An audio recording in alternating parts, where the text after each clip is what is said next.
Imagine thinking you knew your partner, only to discover a single phone number that shatters everything. For Sarah, it was the start of a journey into a world of deceit and betrayal. She thought she had a perfect marriage, but what if I told you that one tiny detail could change everything? Sarah's life was a fairy tale, a loving husband, two adorable kids, and a beautiful home in the suburbs. But behind closed doors, her marriage was far from perfect. She had always been the one to pick up after him, to make sure his favorite coffee was brewed just right, and to plan their family vacations down to the minute. He was her rock, or so she thought. One day, while scrolling through his phone, Sarah stumbled upon a number that didn't belong to anyone in her family's contact list. Her heart skipped a beat as she wondered who this mysterious person could be. She tried to brush it off as paranoia, but the more she thought about it, the more she felt an eerie sense of unease. Little did she know, this simple discovery would shatter everything she thought she knew about her marriage and her husband. Her name is Emily, a 32-year-old marketing manager with a warm smile and an infectious laugh. She's the type of person who lights up a room, always putting others before herself. Her husband, Ryan, is a 35-year-old architect who loves to grill on weekends and coach his son's little league team. On paper, their marriage looks perfect. 2 kids, a beautiful home in the suburbs, and a strong support system from friends and family. But as we get to know our protagonist's husband, subtle hints begin to emerge.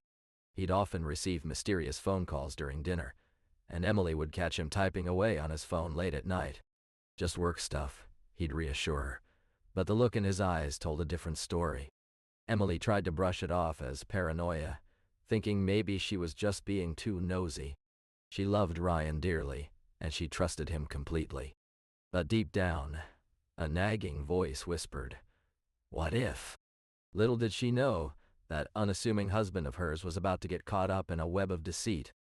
It all started with an innocent request from Sarah to her husband, Alex. She had been noticing some unusual charges on their joint credit card statement. $50 here, $75 there, and she couldn't shake the feeling that something was off. "Can you show me your phone records?" she asked him one evening as they were getting ready for bed. "I just want to make sure our bill isn't being hacked or something." "Oh." Alex seemed cooperative at first, pulling up his phone records on his laptop. But when Sarah saw all the unexplained numbers and codes scattered throughout their conversations, a knot began to form in her stomach. She pointed out a particularly suspicious text exchange. "What's this?" "Who is Jay?" she asked, her voice laced with concern. Alex hesitated, and for a brief moment, Sarah thought she saw a flicker of guilt cross his face. But he quickly brushed it off as nothing, assuring her that it was just some old friend from work. As the days went by, Emily couldn't shake off the feeling that something was off. She had been going over her husband's phone records, trying to make sense of all the numbers and names. But one number in particular kept popping up, an unknown number with no name attached.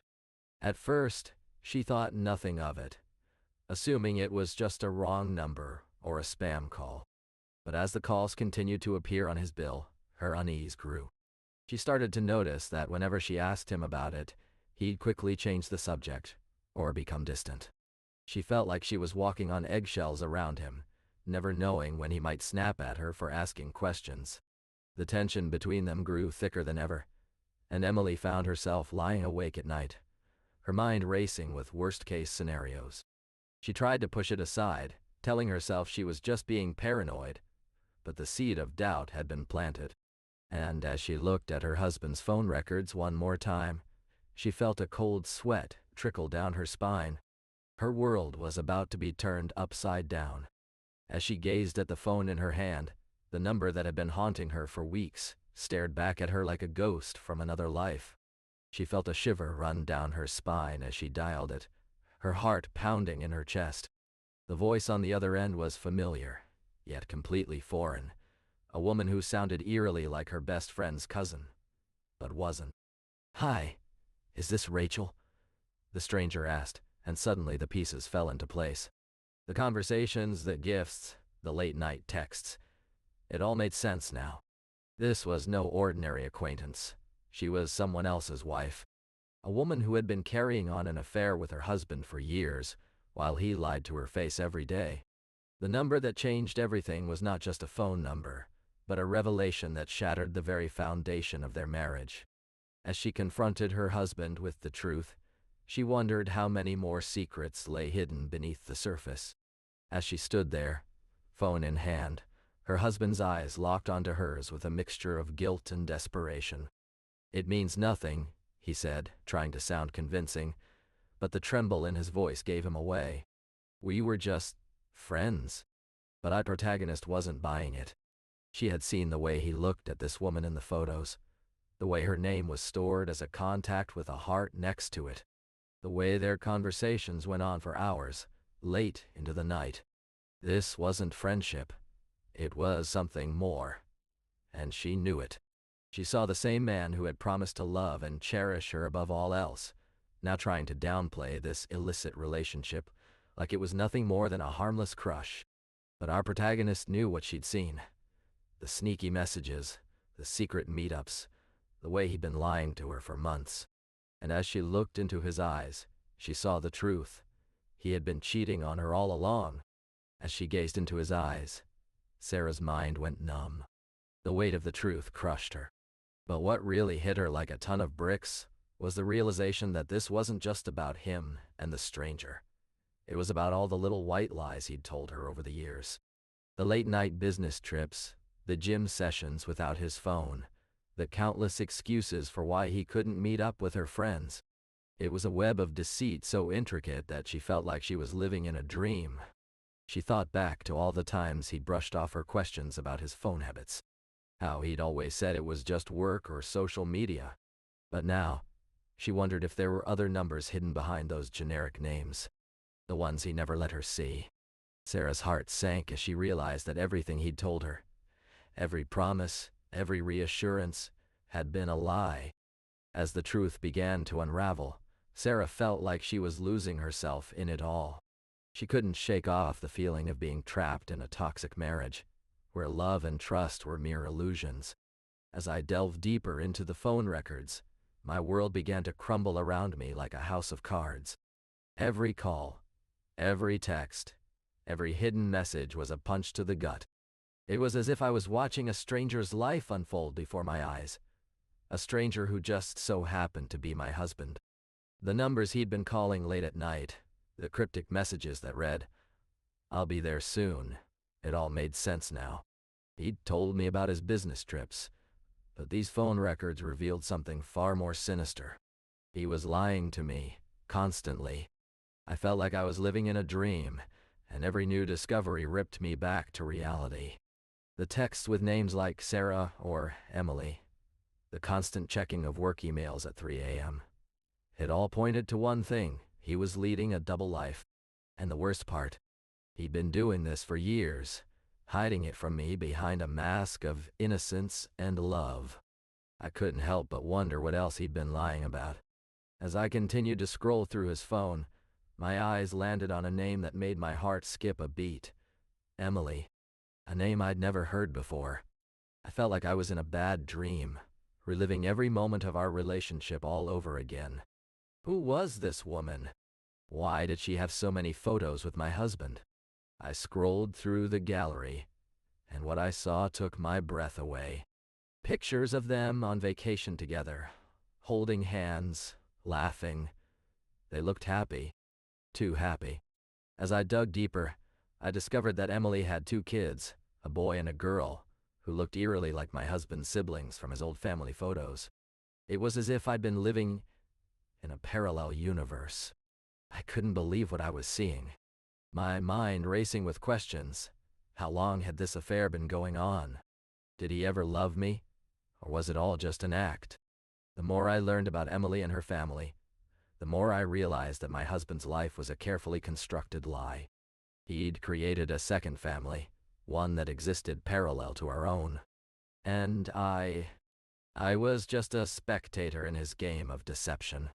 I thought I knew my husband, but one text message changed everything. The stranger in his phone was just the beginning.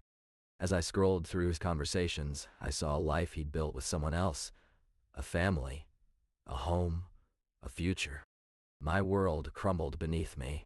It's funny how life can become a routine, like Groundhog Day. Wake up, go to work, come home, pretend everything is fine. But the truth was far from it.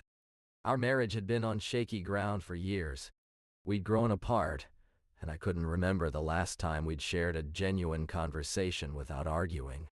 The fights would start over nothing, escalate into full-blown screaming matches, and end with us both storming off to our respective rooms. The silence that followed was deafening. But I thought it was just a normal marriage. I thought we were just going through a phase. As I stood there, phone still in my hand, the screen frozen on that stranger's face, something inside me snapped. I couldn't take it anymore. The lies, the secrets, the suffocating feeling of being trapped in a marriage that wasn't mine to begin with. It was like I'd been living in a dream, and suddenly I was waking up to the harsh reality.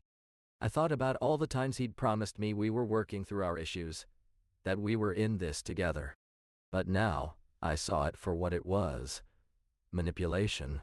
The road to recovery after everything came crashing down. I was left standing in the ruins of my marriage.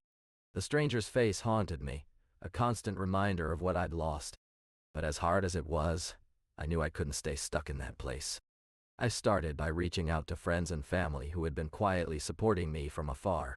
We'd talk for hours about everything except the elephant in the room. It was a coping mechanism, but it worked. With their help, I began to see my worth beyond the relationship. I started taking long walks, reconnecting with old hobbies, and rediscovering who I was outside of being someone's wife. It wasn't easy. Some days felt like crawling through quicksand. But slowly, incrementally, I started to heal. The tears still came, but they were no longer suffocating me. I began to see that my worth wasn't tied to anyone else's actions. I was a person who'd been hurt, yes, but also one who'd survived. I won't lie. There are still moments when the pain feels like it's closing in. But those days are fewer and farther between now. And when they come, I remind myself that I'm not alone. I have people who care about me, people who can see my strength even when I don't.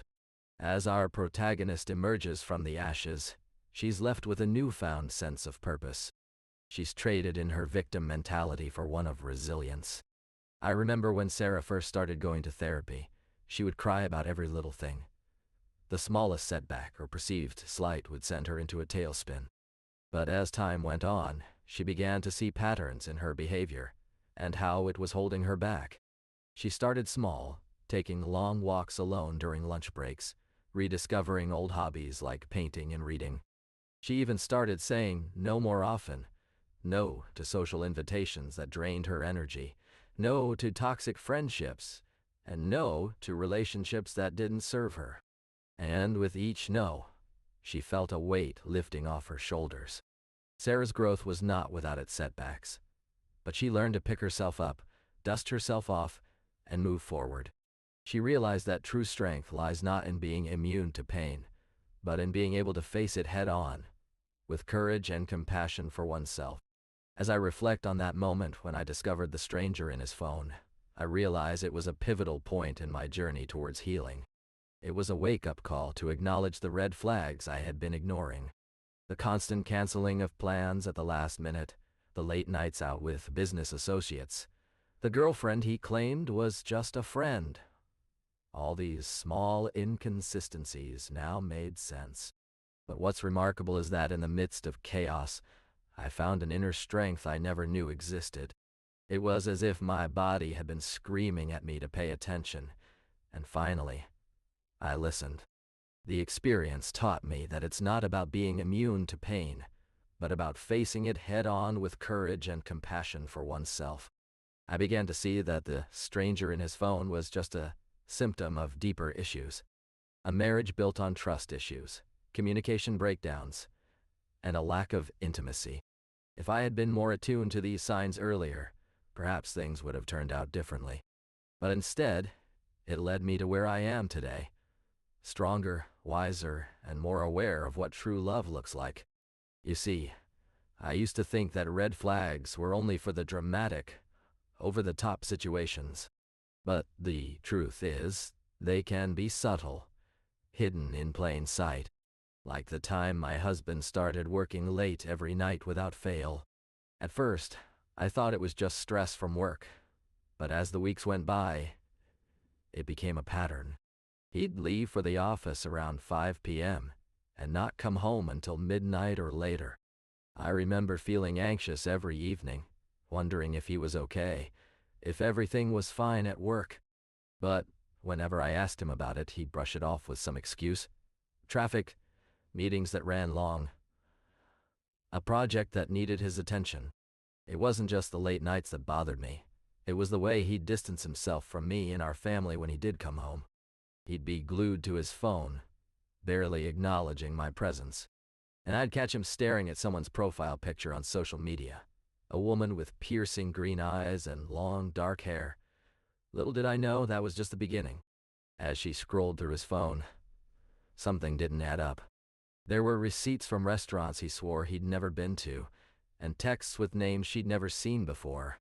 She tried to brush it off as her imagination, but the voice in her head kept screaming, "What are you hiding?" The more she dug, the more lies she uncovered. A string of missed calls from a woman with piercing green eyes and long, dark hair. Little did I know that was just the beginning. When will they stop? It's like peeling back layers of an onion, each one revealing more deceit, more pain. She remembered the countless times he'd promised to quit his job to spend more time with her, only to come home late at night, reeking of cigarette smoke and whiskey. She recalled the business trips that seemed suspiciously long, and the women's magazines hidden behind his desk drawers. The masks people wear can be so convincing, but eventually, they crack. And when they do, the pain is like a tidal wave crashing down on you. As she sat there, phone in hand, she knew her world would never be the same again. As she sat there, phone still clutched in her hand, the weight of what she'd just discovered crushed her. The stranger's name was etched on the screen, a constant reminder that her husband had been lying to her for years. She felt like she was drowning in a sea of questions. How long? Why? Who else? The more she thought about it, the more her mind began to spiral out of control. But as the tears streamed down her face, something inside of her clicked into gear. It was time to take back control, to reclaim what was rightfully hers. For weeks, Sarah had been struggling to come to terms with the reality of her situation. She'd tried to focus on the positive, their marriage, their children, their life together. But it was hard to ignore the elephant in the room. The trust issues that had been simmering beneath the surface for so long were now boiling over. It's a long and difficult road ahead, but Sarah knew she couldn't give up. Not yet. She took a deep breath, wiped her tears away, and began to pick up the pieces of her shattered world. As she stood in that empty apartment, Sarah knew she had to take care of herself now more than ever. The weight of her husband's betrayal still lingered, but she refused to let it consume her. She remembered the words of a therapist friend.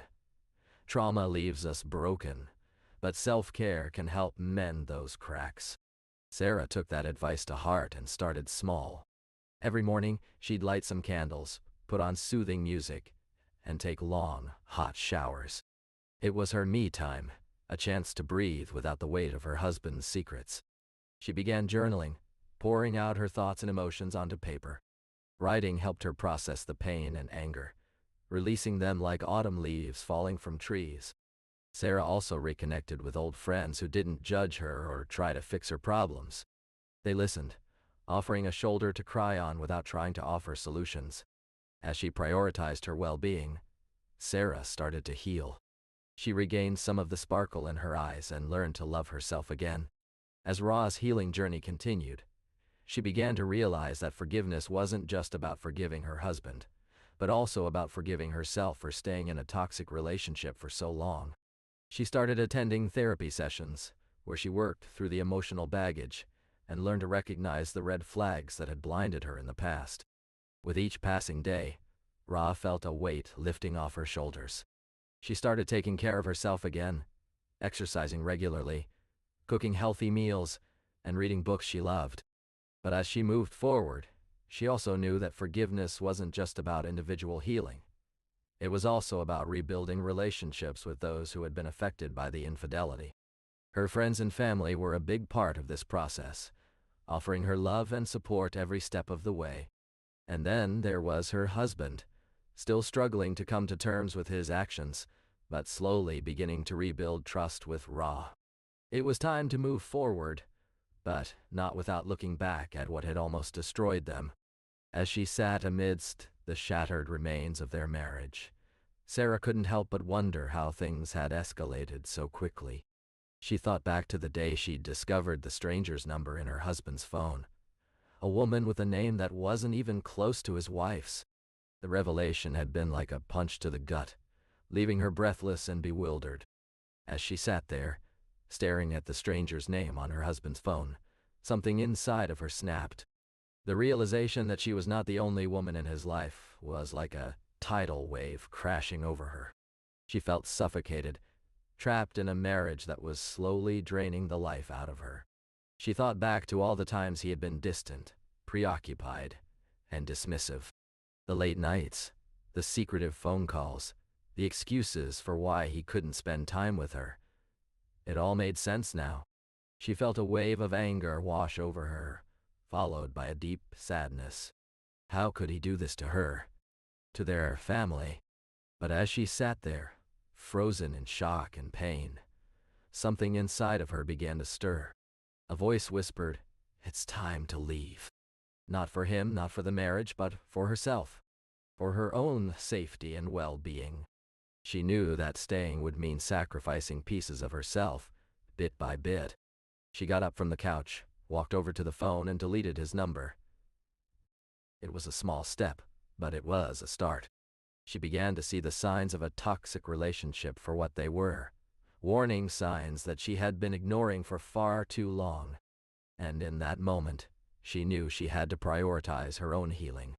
As she stood there, facing the truth about her husband's secret life, Sarah felt a weight lift off her shoulders. It was as if she'd been carrying a heavy backpack for years. And finally, someone handed her the keys to unlock it. The stranger in his phone was no longer just a faceless number. It was a wake-up call to rebuild and renew. For months, Sarah had put aside her own desires, her own dreams, to focus on saving their marriage. But in that moment of clarity, she realized she'd been ignoring her own healing for far too long. And in that moment, she knew she had to prioritize her own renewal. She thought about all the things she'd been putting off, taking art classes, learning a new language, traveling with friends. All the little things that brought her joy and made her feel alive. Now, she felt empowered to pursue them without apology. A new chapter begins, one where Sarah gets to write her own story, free from the weight of someone else's secrets. As Sarah looks back on the chapters of her life, she knows that getting the stranger out of his phone was just the beginning. It marked the end of one chapter and the start of another, a new narrative where she's the author. A story of survival, one where she found strength in the darkness and emerged stronger. Sarah's journey is a reminder that sometimes you have to confront the truth head-on, no matter how hard it may be. And for those who are still living their own version of the stranger in his phone, know this: your truth will come out, and when it does, you'll find the courage to write your next chapter.